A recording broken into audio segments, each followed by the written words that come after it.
अस्सलामुअलैकुम दोस्तों, मैं हूं अफसान अली और आप देख रहे हैं दीन की बातें।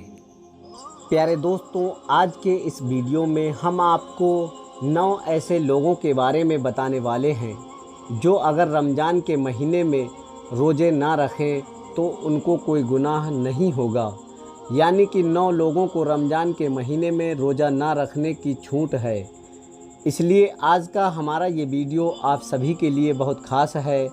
अगर आप इन 9 लोगों के बारे में जानना चाहते हो तो आप हमारे इस वीडियो को आखिर तक ज़रूर देखें और मेहरबानी करके शेयर भी कर दें ताकि रमज़ान के महीने में ये वीडियो और भी लोगों तक पहुंच जाए।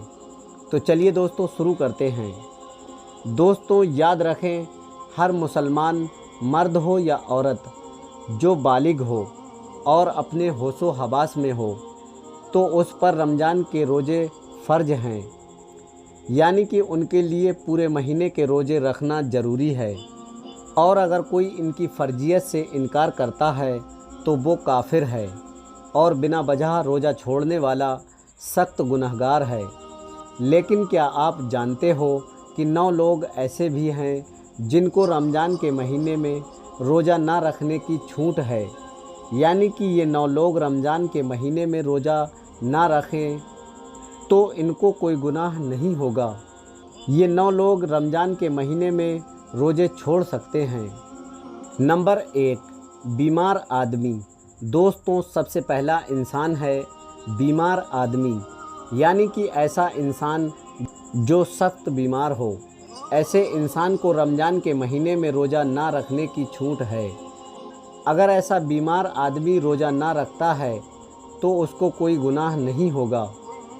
अब यहाँ पर बात आती है कि ऐसी कौन सी बीमारी है जिसमें रोज़ा ना रखने की छूट है। तो हम आपको बता दें कि यहाँ पर उन बीमारियों की बात नहीं हो रही है जो अक्सर और नॉर्मल लोगों में होती रहती हैं। जैसे कि अगर किसी के घुटने में दर्द हो गया या सिर में दर्द हो गया या फिर किसी को सर्दी जुकाम हो गया और उसने रोज़ा छोड़ दिया तो याद रखें, ऐसा करना जायज़ नहीं है। ऐसे लोगों को रोज़ा रखना ज़रूरी होगा। यहाँ पर बीमारी से मुराद उन बीमारियों से है जिनमें इंसान की जान जाने का ख़तरा होता है। अब आप पूछेंगे कि हमें इस बात का कैसे पता चलेगा कि कौन सी बीमारी में जान जाने का ख़तरा होता है।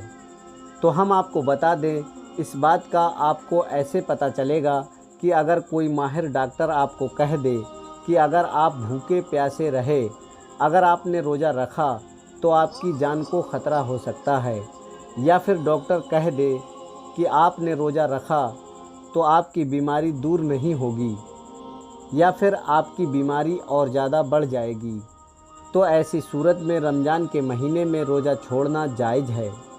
यानी कि छोटी मोटी बीमारियों में रोज़ा छोड़ना जायज़ नहीं है। अब यहाँ पर किसी ने अपनी बीमारी की वजह से कुछ रोज़े छोड़ दिए हैं तो ये भी याद रखें, तो उसको उन रोज़ों को बाद में रखना पड़ेगा जब उसकी बीमारी दूर हो जाएगी। यानी कि जब उसकी बीमारी ठीक हो जाएगी तो उसको उन छोड़े हुए रोज़ों को क़ज़ा करना होगा। अब अगर किसी की बीमारी ऐसी है कि वो बीमारी फिर कभी ठीक ही नहीं हुई और उसका आखिरी वक्त करीब आ गया, तो ऐसे में वो अपने घर वालों को वसीयत करे कि मेरे इतने रोज़े छूट गए हैं, वो उनका फ़िदिया अदा कर दें। फ़िदिया ये है कि हर एक रोज़े के बदले में एक मिस्कीन को दोनों वक्त पेट भर कर खाना खिलाए। नंबर 2, हामिला औरत यानी कि प्रेग्नेंट औरत। दोस्तों, दूसरा शख्स वो औरत है जिसके पेट में बच्चा यानी कि जो हामिला हो, प्रेग्नेंट हो। अगर ऐसी औरत को या फिर उसके बच्चे को ख़तरा हो तो ऐसी औरत भी रमज़ान के महीने में रोज़े छोड़ सकती है। ऐसी औरतों को भी गुनाह नहीं होगा। यानी कि ऐसे औरतों के लिए भी रोज़ा ना रखना जायज़ है। लेकिन याद रखें कि ऐसी औरत भी अपने छोड़े हुए रोज़े को बाद में रखे। यानी कि जब उसकी सेहत तंदुरुस्त हो जाए तो उसको उन छूटे हुए रोज़ों की क़ज़ा करना होगा। इसके अलावा अगर कोई औरत हामिला है और अगर ऐसी औरतों को कोई डॉक्टर कह दे कि अगर वो रोज़ा रख लेती है तो उसको या उसके बच्चे को कोई नुकसान नहीं होगा, फिर ऐसी औरत को भी रोज़ा रखना ज़रूरी होगा। नंबर 3, ज़्यादा बुढ़ापा होना। दोस्तों, तीसरा शख्स वो है जो अपनी उम्र के आखिरी पड़ाव में पहुंच गया हो, यानी कि अपने उम्र के बुढ़ापे में पहुंच गया हो। अगर कोई शख्स इतना ज़्यादा बूढ़ा हो गया हो कि वो अपने बुढ़ापे की वजह से अपनी जगह से उठ भी नहीं पाता हो, बैठ भी नहीं सकता हो, अगर कोई शख्स अपने बुढ़ापे की वजह से इतना ज़्यादा कमज़ोर हो गया हो कि उसको रोज़ा रखने की बिल्कुल भी ताकत ना बची हो, तो याद रखें, ऐसा शख्स अगर रमज़ान के महीने में रोज़ा ना रखे तो उसको कोई गुनाह नहीं होगा।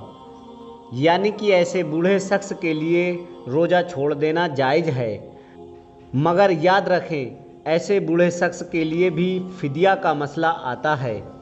अगर ऐसे शख्स में फिर कभी ताकत आ जाए, यानी कि ऐसा शख्स अगर बाद में तंदुरुस्त हो जाए, तो उसको चाहिए कि वो अपने छूटे हुए उन रोज़ों का कज़ा कर ले, यानी कि बाद में रख ले। लेकिन अगर कोई शख्स अपने बुढ़ापे की वजह से इतना ज़्यादा कमज़ोर हो गया है कि फिर बाद में उसे ठीक होने की कोई भी उम्मीद नहीं बची है, तो उसके लिए रोज़े माफ़ हैं, लेकिन उसको हर रोज़े के बदले में फ़िदिया अदा करना होगा। और फ़िदिया वही है कि हर एक रोज़े के बदले में किसी एक मिस्कीन को दोनों वक्त पेट भर के खाना खिलाया जाए। नंबर 4, दूध पिलाने वाली औरत। दोस्तों, हम आपको बता दें, ये दूध पिलाने वाली औरतें पहले हुआ करती थी। वो किसी के बच्चों को पैसे के लिए अपने साथ ले जाती थी और 2 साल तक या 2.5 साल तक दूसरे के बच्चे को दूध पिलाती थी, यानी कि वो दूध पिलाने की ठेकेदारी लेती थी। ऐसी औरतों के लिए भी रमज़ान के महीने में रोज़ा ना रखने की छूट है, जो बच्चों को दूध पिलाती हैं। मगर ये सिलसिला आज के ज़माने में तो रहा नहीं, इसलिए अब जो माँ अपने बच्चों को दूध पिलाती हैं, तो अगर कोई माहिर डॉक्टर ये कह दे कि उसने रोज़ा रखा तो उसके बच्चे को नुकसान हो सकता है, तो ऐसी औरत रमज़ान के महीने में रोज़ा छोड़ सकती हैं, तो उसको कोई गुनाह नहीं होगा। लेकिन ऐसी औरतों को चाहिए कि बाद में वो उन छूटे हुए रोज़ों को कज़ा कर लें। नंबर 5, पागल या दीवाना आदमी। दोस्तों, 5वां आदमी वो है जो पागल हो गया हो, यानी कि जिसका दिमाग खराब हो गया हो, जो अपने आपे से बाहर हो गया हो और जो बहकी बहकी बातें करने लगा हो, अचानक बेहोश हो जाता हो। ऐसे इंसान के लिए रमज़ान के महीने में रोज़ा ना रखने की छूट है, यानी कि ऐसा पागल आदमी जो रोज़ा ना रखे तो उसको कोई गुनाह नहीं होगा। मगर ऐसे इंसान को भी चाहिए कि बाद में जब उसका दिमाग ठीक हो जाए, जब वो तंदुरुस्त हो जाए, तो फिर उन छूटे हुए रोज़ों को कज़ा कर ले, यानी कि बाद में रख ले। नंबर 6, हैज़ व निफास वाली औरत। दोस्तों, हैज़ और निफास के बारे में आप सभी लोग जानते होंगे। हैज़ कहते हैं कि जो हर महीने औरतों के पीरियड्स आते हैं, और निफास कहते हैं बच्चा जनने के बाद जो खून निकलता है। ऐसी औरतों के लिए भी रमज़ान के महीने में रोज़ा ना रखने की छूट है, यानी कि इन औरतों का रोज़ा रखना जायज़ नहीं है। यहाँ पर एक बात और याद रखें, इससे पहले जो लोग आपको बताए गए हैं, अगर वो लोग किसी वजह से रोज़ा रख लेते हैं तो उनका रोज़ा हो जाएगा।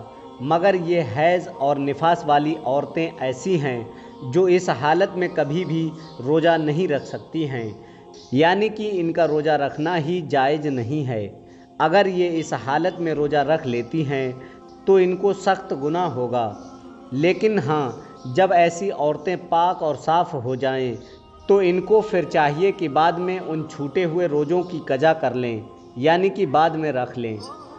नंबर 7, मुसाफिर का होना।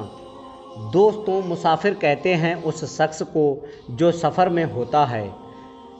ऐसा शख्स भी अगर सफ़र की हालत में रोज़ा ना रखे तो उसको भी कोई गुनाह नहीं होगा, यानी कि मुसाफिर के लिए भी रोज़ा ना रखने की छूट है। मगर यहाँ पर बात आती है कि सफ़र कैसा है। मगर यहाँ पर अब बात आती है कि सफ़र कैसा, तो हम आपको बता दें कि जो सफ़र 82 किलोमीटर से दूर का हो, कम से कम 15 दिनों की नियत करके घर से निकला हो, ऐसे मुसाफिर के लिए रोज़ा ना रखने की छूट है। लेकिन जब उसका सफ़र पूरा हो जाए फिर उसको चाहिए कि वो रोज़ा रखना शुरू कर दे। यहाँ पर एक बात और याद रखें कि अगर कोई शख्स सफ़र की नियत करता है और वो अगर ये कह दे मैं भी रोज़ा रखूँगा, मेरा सफ़र तो आराम का है, तो याद रखें ऐसा शख्स सफ़र की हालत में भी रोज़ा रख सकता है, उसका रोज़ा हो जाएगा। और बेहतर भी यही है कि अगर सफ़र आराम का हो तो रोज़ा रख लिया जाए, लेकिन अगर ना भी रखे तो कोई गुनाह नहीं होगा।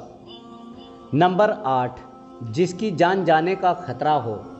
दोस्तों, अगर कोई शख्स तलवार लेकर किसी के पास में आ जाए और ये कहने लग जाए कि अगर तुमने रोज़ा रखा तो मैं तुम्हारी गर्दन उड़ा दूंगा या मैं तुम्हें मार दूंगा, इस तरह से अगर किसी की जान का खतरा आ जाए तो ऐसी सूरत में भी इंसान रोज़ा छोड़ सकता है। यानी कि जब ऐसी सूरत पैदा हो जाए तो आपके लिए रोज़ा ना रखना जायज़ है। लेकिन इस वजह से जो उसके रोज़े छूट गए हैं उसको चाहिए कि वो उन छूटे हुए रोज़ों को बाद में कज़ा कर ले, यानी कि बाद में रख ले। नंबर 9, नाबालिग बच्चा। दोस्तों, जैसा कि आप सभी को मालूम है कि रोज़ा हर उस इंसान पर फ़र्ज है जो बालिग हो, जवान हो, होशो हवास में हो। इसका मतलब ये है कि रोज़ा नाबालिग पर फ़र्ज नहीं है। अगर कोई नाबालिग बच्चा रोज़ा ना रखे तो उसको कोई गुनाह नहीं होगा, यानी कि उसको रोज़ा ना रखने की छूट है। लेकिन अगर कोई बच्चा अपने 10 साल की उम्र को पहुंच जाए और उसमें रोज़ा रखने की ताकत आ जाए तो उसको चाहिए कि वो रोज़ा रखना शुरू कर दे। अगर ऐसा बच्चा रोज़ा ना रखे तो घर वालों को चाहिए कि वो ऐसे बच्चे को डरा धमकाकर रोज़ा रखवाएं। तो प्यारे दोस्तों, आज की वीडियो में इतना ही। उम्मीद है आप लोगों को ये वीडियो पसंद आया होगा। वीडियो पसंद आने की सूरत में सवाब की नीयत से आप इस वीडियो को ज़्यादा से ज़्यादा शेयर करें, क्योंकि अच्छी बातें सुनकर आगे पहुंचाना सदका जारिया है और इसका अजर अल्लाह तबारक व तआला देगा। अगर आपके शेयर करने से किसी एक ने भी इस पर अमल कर लिया तो इसका सवाब आपको ता क़यामत मिलता रहेगा और मेरा ये वीडियो बनाने का मकसद भी कामयाब हो जाएगा। मिलते हैं अगले वीडियो में नए इस्लामिक नॉलेज के साथ। दुआओं की गुजारिश। अल्लाह हाफिज़।